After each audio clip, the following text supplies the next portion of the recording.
प्रत्येक दिवस परफेक्ट नसतो, पण छोट्या-छोट्या क्षणांमुळे तो सुंदर नक्कीच होतो. सकाळी उठल्यावर गरम पाणी आणि लिंबू घेतलं आणि मग लागले स्वयंपाक बनवायला.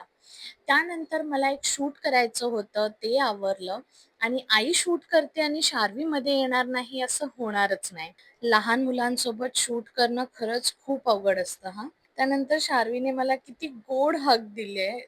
तिला हग मागितला ना, की अशी पटकन येऊन मिठी मारते. खूप सारे लाड केले तिचे आणि त्यानंतर या सीझनमधला आमच्या घरचा शेवटच्या आंब्यांचा आमरस खाल्ला. खरंच आंब्यांचा सीझन संपताना थोडंसं वाईट वाटतं. पण तसं आम्ही यावर्षी खूप आंबे खाल्ले. मग दुपारी जेवणामध्ये होतं माझ्यासाठी पनीर सँडविच बनवलेलं मी आणि शार्वीसाठी होती चपाती आणि बेसनची पोळी. त्यानंतर संध्याकाळी मस्त हवा सुटलेली. छान गरम-गरम कॉफी घेतली आणि शूटच्या नादात इथे माझ्या जिभेला भाजलं. पण कोई ना वातावरण खूप जास्त छान झालेलं. मला वाटलेलं पाऊस येईल, पण पाऊस काही यायचं नावच झालंय. आमच्याकडे तर बिलकुलच पाऊस नाही पडलाय. तुमच्याकडे पाऊस पडलाय का? हे मला कमेंट करून नक्की सांगा. संध्याकाळी मी शार्वीवर थोडं रागावले होते, पण मुलांचं मन किती निरागस असतं ना. एक गोड किस देऊन तिने मला लगेच मनवलं.